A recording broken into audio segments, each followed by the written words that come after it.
nós convidamos para que eles viessem aceitar o convite. Eu quero dizer, sejam bem-vindos. E você que veio aqui, hoje seja muito bem-vindo. Você de casa que está, não sei qual é a circunstância que você está assistindo, seja bem-vindo e que o Espírito Santo esteja com você. Eu quero compartilhar, irmãos, um momento que eu vivi aqui nessa igreja. Foi a primeira vez que eu entrei aqui na igreja. Eu estava vindo do Pará, deixei a nossa igreja lá, deixei meus encargos ali, amigos, deixei minha família por parte de mãe, meus pais ali, e vim para cá, para São Paulo.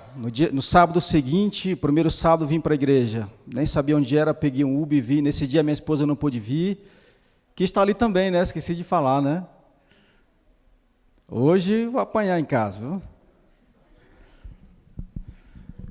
E eu vim, irmão, sozinho para a igreja. Subi as escadas, nem sabia onde que me localizava direito, mas eu vi e sentei no banco ali.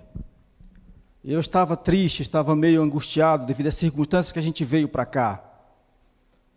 E naquele dia, a única coisa que eu consegui fazer foi sentar no banco, chorar, chorar e chorar. Mas enquanto eu sentava ali e chorava, o grupo que era liderado pelo Ciro começou a cantar lindas músicas. Não me lembro quem era o irmão que tocava naquele piano. E aquelas músicas foram me acalmando. E logo em seguida o pastor começou a pregar, ainda era o pastor grandão. Não que o pastor seja pequeno, né? E ele começou a pregar, irmãos, aquela mensagem, o clima da igreja, o ambiente foi acalmando o meu coração. E eu comecei a sentir uma paz naquele dia ali. Eu não sei como você chegou aqui hoje, se você chegou alegre, feliz, se você chegou satisfeito, se você chegou aí, quem sabe, agradecido a Deus pelas bênçãos, pelo seu emprego, pelo seu trabalho, você, quem sabe, que está na sua casa, acabou de chegar do seu trabalho, foi um sucesso o seu dia, ou quem sabe está no leito de um hospital, que nem o pastor acabou de falar agora há pouco, ou quem sabe você chegou aqui hoje na igreja com um vazio, com alguma coisa que incomoda. O que eu sei é que se você veio aqui hoje, é porque Deus quer acalmar o teu coração. Eu quero, então, convidar você a abrir a palavra de Deus, que acalma a nossa alma. Eu estou fazendo uma série de evangelismo ali na igreja do Jardim Lava Pés, todos os domingos ali. A igreja que está sendo liderada ali pelo irmão Lafayette, não sei se alguém conhece o Lafayette, ali do Lava Pés. Não me lembro o nome do pastor lá. E o Lafayette escolheu para a gente estudar ali, todos os domingos, o livro de Apocalipse. E a gente começou a preparar as mensagens ali, os temas, e eu fiquei fascinado por esse livro. Um livro profético, um livro que a primeiro momento traz aí para a gente, às vezes, um medo, um pavor, devido à simbologia que tem ali, mas na verdade é um livro que traz esperança para o nosso coração. Eu queria meditar em alguns versos, nós não vamos falar dos versos proféticos e os símbolos, enfim, vamos tirar aqui algumas mensagens de esperança que nós encontramos dentro desse livro. Portanto, eu queria que você abrisse então no capítulo 1 desse livro de Apocalipse. Se você tem a sua Bíblia aí, você que está na sua casa, pode pegar a sua Bíblia e vamos então tirar algumas lições para a nossa vida. Vamos perceber aqui como a palavra de Deus é interessante na vida de cada um de nós. Eu quero convidar então você a fechar os seus olhos e vamos orar e pedir a unção de Deus para nos ajudar a compreender o que nós vamos ler nesse momento. Feche os olhos e vamos orar.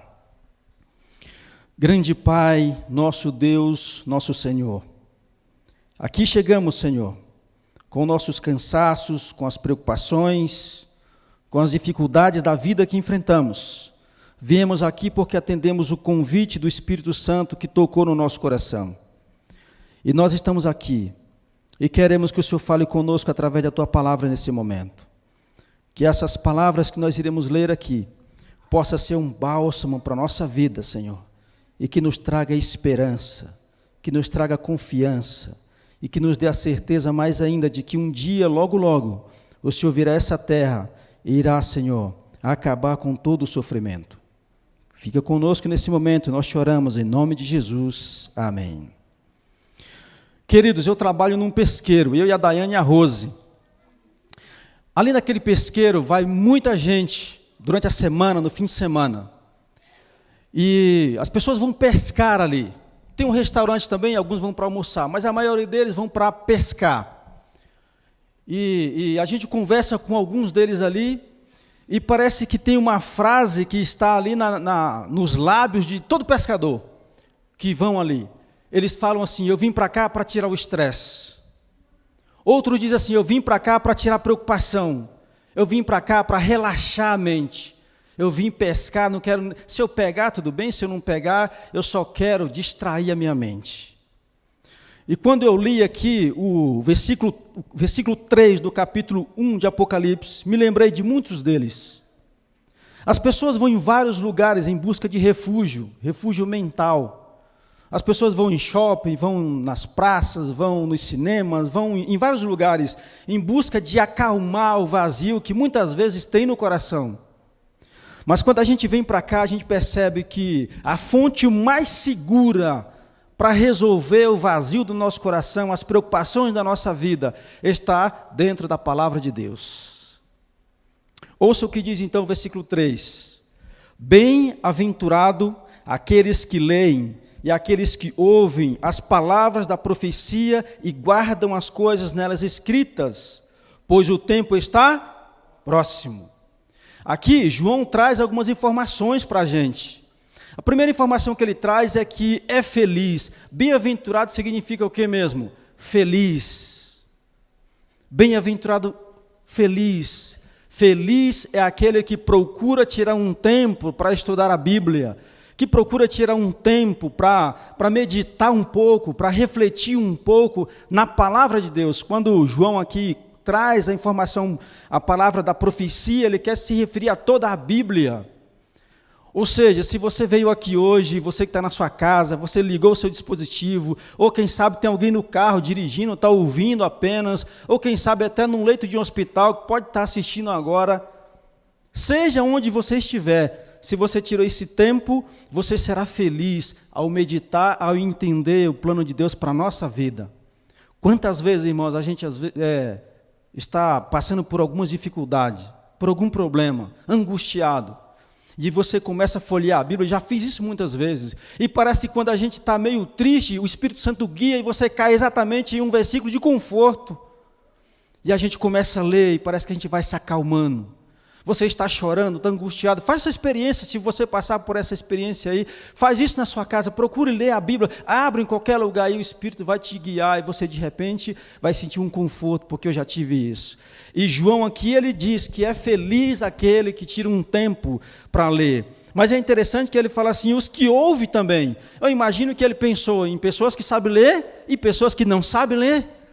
Porque isso é comum, tem pessoas que não conseguem ler. Eu, dando estudo bíblico, pessoas já me perguntaram, irmão, então quer dizer que se eu não ler, eu também não sou bem-aventurado? O texto já respondeu logo, você que lê, você que não lê, mas se você ouve, você é feliz. É um recurso tremendo. É o estudo da Bíblia, tanto para quem lê como para quem ouve. A outra informação que ele traz aqui, é preciso também guardar aquilo que a profecia ou que a Bíblia está dizendo. E como que é guardar? Procurar colocar em prática na nossa vida. É bem verdade que algumas coisas você não consegue colocar em prática imediato, mas quem sabe se programar para colocar em prática aquilo que a palavra de Deus traz para nós. E a outra informação é que ele fala por que é interessante parar e ler a Bíblia, porque o tempo está próximo. João estava se referindo a um tempo próximo, ele acreditava que o fim estava próximo. Quando João escreve aí o livro de Apocalipse, por volta a algumas especulações, e por volta dos anos 90 ao ano 100, depois de Cristo, aí, ele já acreditava que já estava entrando na reta final desse mundo, e aí ele afirma o tempo está próximo. Para João, o tempo estava próximo. E aí eu fico me perguntando, se para João o tempo estava próximo, imagina para nós nos dias que vivemos. Estamos mais próximo ainda. Eu costumo lembrar de uma frase. Quando a gente era pequeno, nós andávamos muito a pé. E às vezes a gente ia para a igreja, nós andávamos 5 quilômetros, 10 quilômetros para ir para a igreja a pé. E às vezes ali nós perguntávamos, mãe ou pai, já está perto a igreja? E sabe o que ele falava? Ele dizia assim, meu filho, está mais perto do que longe. No momento a gente não entendia nada, agora que a gente consegue entender, está mais perto do que longe. Cada passo que ele dava, ficava mais perto. E isso é uma verdade, hoje eu consigo entender. Então, irmãos, hoje nós estamos mais perto da volta de Cristo do que nos dias de João. Hoje nós estamos mais perto da volta de Jesus, do fim desse mundo, do fim do sofrimento, do que ontem. Estamos mais perto porque estamos avançando, estamos caminhando. Eu quero levar você agora para uma outra citação de João, que eu achei muito interessante para a nossa vida. Versículo 9, desse mesmo capítulo aí. E aqui é onde nós vamos nos concentrar para tirar algumas lições para a nossa vida, no dia a dia. Quem sabe tirar lições aqui para, quem sabe, momentos, ou talvez até tirar força para tomar algumas decisões na nossa vida. Versículo 9, olha o que diz. Eu, João, irmão vosso e companheiro na tribulação. A gente percebe que o texto aqui ele se divide em duas partes. E eu quero aproveitar aqui e vamos tentar sugar algumas informações dessa primeira parte. Eu achei muito curioso aqui, irmãos, quando João fala assim, eu, João. Você percebe que aí tem uma vírgula. No texto faz uma pausa, eu, João. E eu fiquei assim horas e horas, quando eu fui meditar ali, quando o Rubens mandou a mensagem para mim, eu fiquei pensando, pedi a Deus para me dar alguma coisa, e comecei a folhear, me deparei com isso aqui, fiquei me perguntando, o que esse texto quer dizer quando o João fala assim, eu, João? João, ele se volta para ele, e eu fiquei pensando, será que isso aqui também eu não posso falar assim para mim?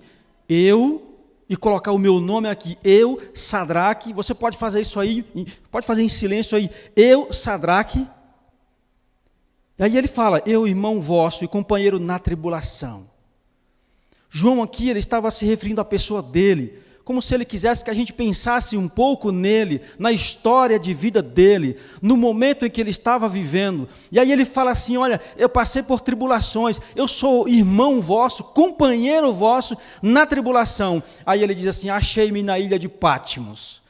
E às vezes a gente pode até pensar assim, no primeiro momento, né? Então, se João estava na ilha de Patmos, ele deve estar tomando água de coco. Se ele escreveu o livro de Apocalipse, então ele era um escritor, procurou a ilha de Patmos para ter ali uma bela visão do mar Egeu ali, e escreveu o livro meditando e refletindo. Talvez alguém pode pensar isso. Não sei se você lendo isso aqui já deve ter imaginado isso. Mas o texto já diz que não foi bem assim a história. Ele diz que ele estava como? Ele era companheiro nosso como? Na tribulação e em que mais? Que mais? Ele, irmãos, coloca primeiramente, companheiro na tribulação e no reino e na perseverança. Por que João coloca na tribulação? Quando a gente vai ver um pouco da história, João viveu um período muito crítico da história ali da igreja primitiva ali. Eu fiquei pensando, como seria João, como João viveu os seus últimos dias. Segundo alguns pesquisadores, João foi um dos últimos a morrer, a falecer ali. Teve morte natural na sua casa. Então, se ele teve a sua morte natural, foi um dos últimos a morrer, ele viu quando os seus irmãos, seus amigos foram falecendo, quando os discípulos foram morrendo. Eu fico pensando, imagina João ali pregando a palavra de Deus e testemunhando e tudo, antes de ir para a ilha de Patmos, de repente ele recebe a informação, olha, Pedro foi crucificado, cruelmente. De repente ele recebe a informação, Tiago morreu, que se eu não me engano foi o primeiro, aí o pastor pode corrigir, acho que Tiago foi o primeiro dos apóstolos a que veio a falecer ali, a ser torturado até a morte. Outro foi colocado dentro de um tacho de azeite quente, foi tirado, acho que até o próprio João mesmo, foi colocado num tacho de azeite quente. Então o João aqui, ele coloca para a gente refletir um pouco na tribulação que ele passou. E aí ele termina a metade do texto dizendo, eu me achei na ilha chamada Patmos. Sabe, irmãos, eu fiquei pensando um pouco comigo mesmo. Se eu for me perguntar hoje, em qual ilha eu posso estar? Quantas ilhas pode existir na nossa vida? algumas ilhas bonitas na nossa vida, colocando num sentido figurado. Podemos, quem sabe, estar passando uns dias em uma bela ilha. Não sei se você já teve essa oportunidade de ir a uma bela ilha. Ali na nossa região tem muitos lugares que tem ilhas, algumas delas são boas, são maravilhosas. E eu fiquei pensando, sabe, quem sabe eu posso estar vivendo um momento agora considerado como uma ilha. E qual é esse momento? Que ilha nós estamos vivendo? Qual é a ilha que você pode estar vivendo? João aqui, quando ele fala eu, João, ele quem sabe pode fazer uma retrospectiva da vida dele, da infância dele. E eu posso até falar comigo mesmo. Como será que foi a minha vida? Eu tenho a minha biografia. Eu tenho a minha história de vida. Você tem a sua história de vida, tem os seus sonhos. O que deu certo na sua vida? Você que está nos assistindo aí, o que deu certo para você? O que você sonhava, planejou, você começou a fazer, quem sabe um projeto, mas de repente você viu esse projeto desmoronando.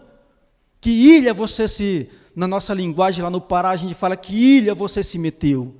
Que ilha, onde você foi parar? João estava nessa ilha chamada Patmos.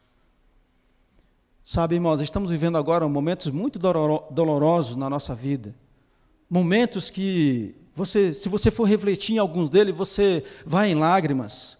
A nossa história da minha família, às vezes a gente senta junto e começa a conversar, a gente para, porque senão a gente começa a chorar. Alguns episódios que a gente viveu, tristes e dolorosos, a gente venceu muitos deles.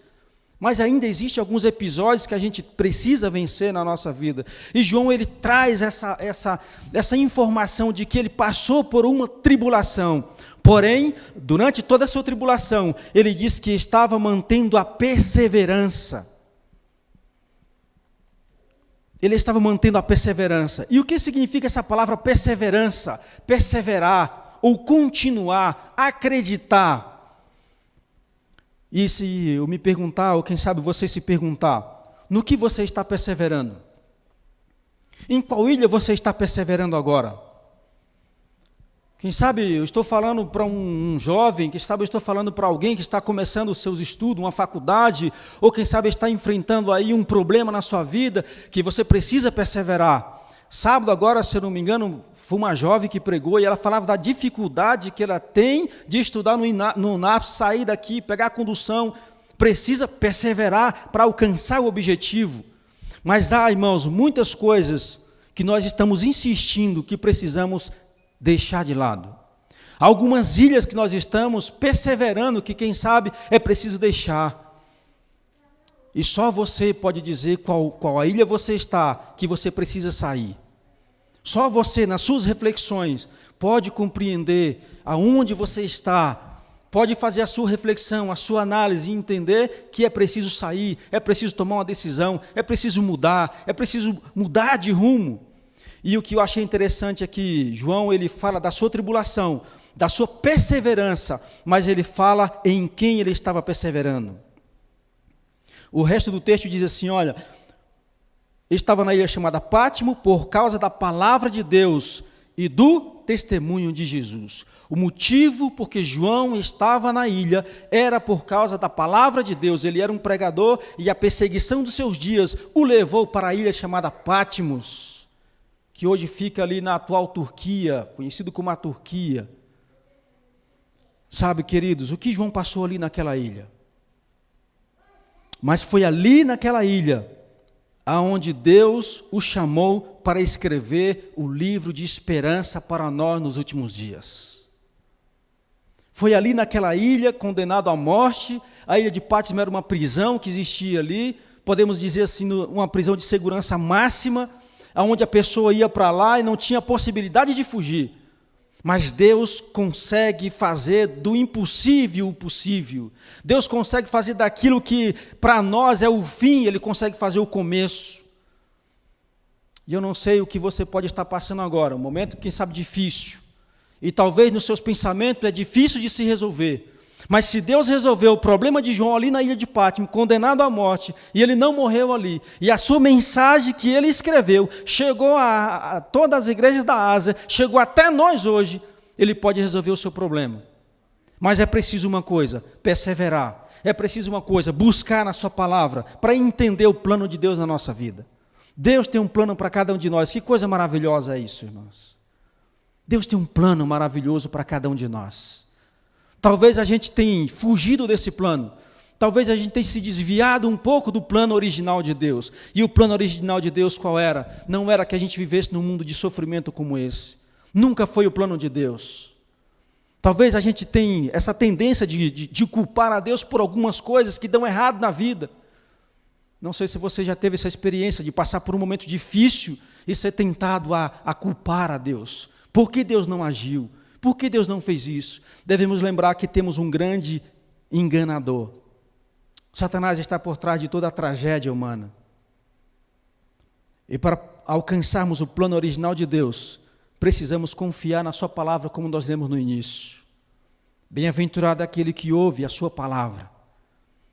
Bem-aventurado aquele que busca, nesses dias em que vivemos agora, o refúgio na Bíblia, na palavra de Deus, o refúgio aos pés de Jesus, o refúgio na oração, o refúgio na perseverança, na fé, naquele que criou esse mundo. É a única coisa que vai nos manter vivos.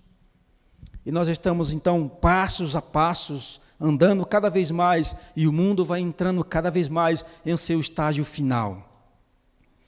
Sabe, queridos, quando a gente olha para esse mundo, a gente tem vontade de ir embora daqui. Por mais que temos uma vida maravilhosa, por mais que você, talvez é até difícil encontrar uma pessoa bem-sucedido, tão sucedido que não sinta falta de nada. Segundo algumas pesquisas, as pessoas mais bem-sucedidas do mundo sentem falta de alguma coisa. E quando a gente olha para esse mundo, tão trágico como é, famílias destruídas, lares arruinados, filhos órfãos, a gente sente vontade de morar em um outro lugar. Quando a irmã começou a cantar, a minha esposa falou assim, talvez se a gente tivesse tentado se comunicar para combinar, talvez não teria dado certo a música. Mas a música que a irmã cantou falou uma grande verdade. Além do rio. Esse rio, essa palavra rio pode se considerar, além dessa vida que nós temos aqui, existe um lugar muito melhor. A nossa vida aqui nessa terra não se resume aqui. E é isso que talvez muitas pessoas não entendem ou não conhecem, esse privilégio, essa esperança que a gente tem de que a vida não se resume aqui. Então, o sofrimento que a gente passa aqui, as dores que nós enfrentamos, as dificuldades que nós enfrentamos, não é nada comparado ao grande prêmio que Deus tem dado para aqueles que vencerem, para aqueles que perseverarem, que continuarem, que enfrentar as dificuldades, que aceitarem, quem sabe, o desafio de viver uma vida diferente para alcançar algo muito melhor. Durante essa tribulação de João, eu acredito que na mente dele estava dizendo, logo, logo isso vai passar. O meu rei virá. Ele acreditava em um tempo próximo. E como, irmãos, a gente gostaria que Jesus voltasse logo. Quantas e quantas vezes nós queremos que Jesus voltasse logo. E parece que a gente só tem essa mente, a gente só tem esse pensamento quando a gente passa por algumas dificuldades, por algum problema, quando a gente enfrenta os grandes problemas da nossa vida, a gente se volta para Deus. Mas é importante que mesmo nos momentos bons da vida, nos momentos de alegria, a gente entende que a melhor alegria desse mundo não é nada comparado com aquilo que Deus tem para cada um de nós. Esse mundo é trágico.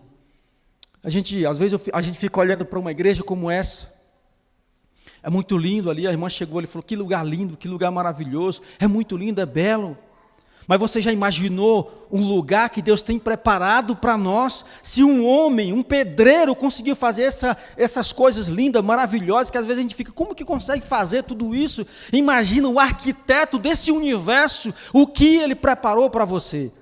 Eu imagino, irmão, não sei, assim, na minha cabeça, às vezes quando eu vejo o pastor pregando, ele fala assim, eu fico pensando, eu sou mais ou menos assim, eu fico pensando, a igreja que Deus está preparando para os seus filhos assistir o primeiro culto quando chegar no céu, quando passar nessas tribulações, quando não haver mais um mar de provas, quando chegar o fim desse mundo, fomos para o céu, quando toda essa tragédia desse mundo acabar, quando todo o episódio da volta de Jesus acabar, quando chegar um momento que nós iremos nos reunir pela primeira vez, imagina o lugar que Deus preparou para você, o banco que Ele preparou para você.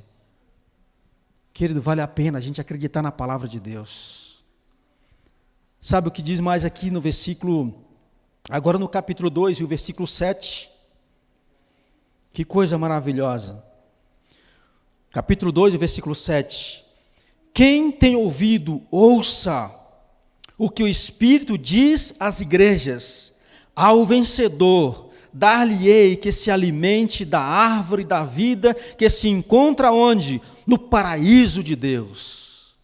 Eu gosto desse texto, irmãos, porque existe um paraíso de Deus. E aqui está dizendo assim, olha, ao vencedor. Isso me motiva a criar forças, a criar coragem para lutar, a criar coragem para renunciar ao pecado. Quem sabe criar coragem até para vir para a igreja num dia frio como esse. A gente tem vontade de ficar em casa. Quantas vezes você vai ler a Bíblia, irmãos, e o sono não deixa? Você precisa de coragem para continuar lendo a Bíblia. Precisa de coragem para testemunhar, para vencer os desafios, as coisas que você escuta negativa. Nós precisamos de coragem para vencer os problemas, para acreditar que existe algo melhor. Quantas vezes nós amanhecemos o dia, parece que o nosso dia já começa embaraçado, parece que tudo está propício para dar errado na vida. E a gente precisa de coragem para acreditar que o dia vai terminar bem. Hoje lá no pesqueiro faltou alguns funcionários ali, né? E desde ontem que a gente está com uma falta de funcionário. E quando falta, irmãos, a gente fica na nossa linguagem lá no pesqueiro, naquela muvuca ali. E vai, vem. E tinha um pessoal lá da Polícia Ambiental, estava almoçando. E a gente chegou lá rapidão, recolhendo as mesas ali. E ele falou assim, rapaz, hoje o dia está apertado, né? Está difícil para vocês aí.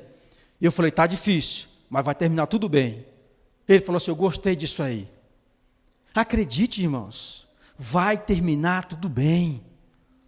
A tribulação que você está passando aqui nesse mundo está difícil, a sua vida, o seu casamento está em problema. Acredite, se você confiar em Deus, na palavra de Deus, vai terminar tudo bem, porque quem falou foi o Deus que te criou e conhece toda a sua vida. Vai terminar tudo bem. Queridos, se você acreditar que vai terminar tudo bem, Deus pode realizar isso na sua vida. Eu sou muito feliz, irmãos, porque acredito nisso. E tenho motivos para me decepcionar. Eu tenho motivo, nós estamos enfrentando um problema de saúde. A minha irmã veio para cá e a gente está aí correndo em busca de recursos. E às vezes a gente fica pensando, meu Deus, por que tem que ser tão difícil a vida? Mas eu acredito que vai terminar tudo bem. E logo, logo, irmãos, vai se cumprir a música que a nossa irmã cantou. Se ela estiver assistindo, eu quero até agradecer ela por ter cantado essa música. Versículo 17 do capítulo 22, ou melhor, versículo 1 do capítulo 22, diz exatamente o que ela cantou. Então me mostrou o rio, pode procurar aí, eu te espero. O nosso tempo já está aqui findando, então vamos para a parte final. Capítulo 22, de Apocalipse, o versículo 1. Então me mostrou o rio da água da vida, brilhante como cristal, que saía da onde? Do trono de Deus. E da onde? E do Cordeiro. Queridos, o restante do texto aí vai descrever aquilo que Deus tem preparado para nós.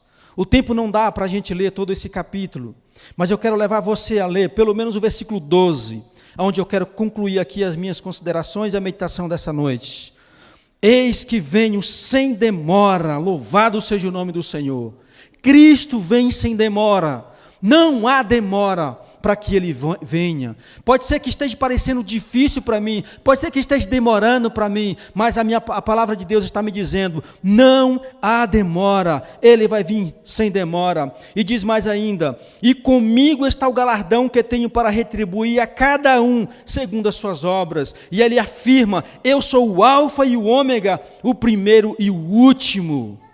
E aí eu quero ler o último texto, que aí, agora sim, o versículo 17. O Espírito e a noiva dizem, vem. Aquele que ouve, diga, vem. E aquele que tem sede, venha. E quem quiser, receba de graça.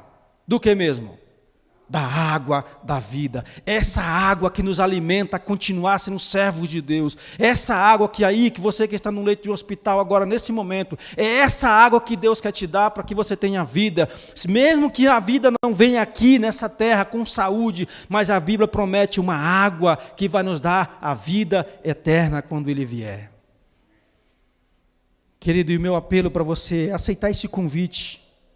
O texto diz assim: quem tem ouvido, ouça. Ouça o chamado de Deus.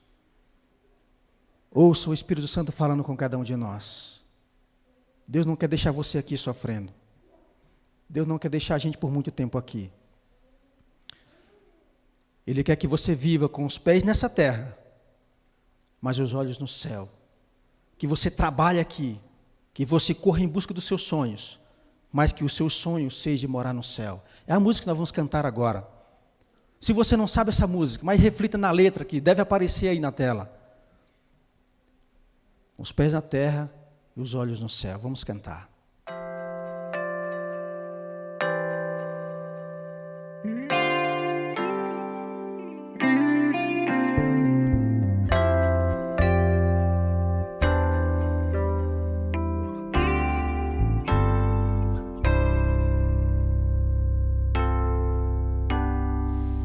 Almejamos outro lar, um novo Éden pra morar, pois ficaremos por aqui somente um pouco mais.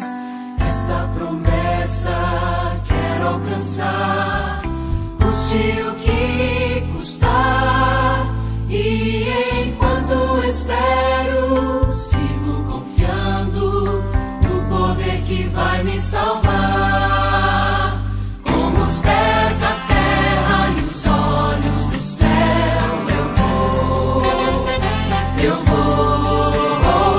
Com os pés na terra e os olhos no céu, eu vou seguindo até encontrar meu Jesus.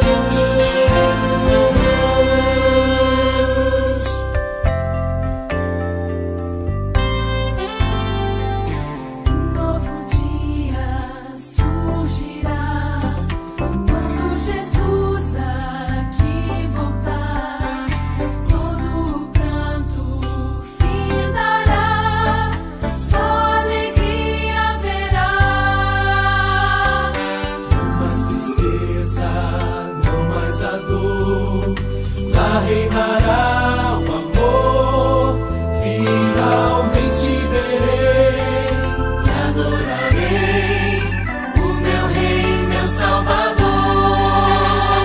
Com os pés na terra e os olhos no céu, eu vou.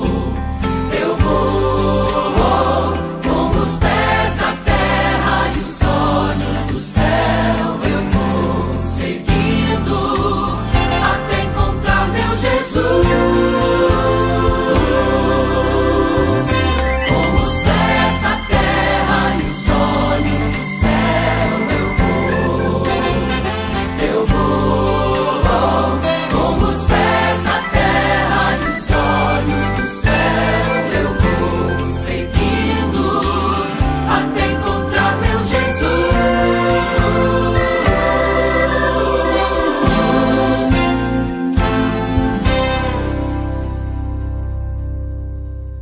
Vamos orar agora.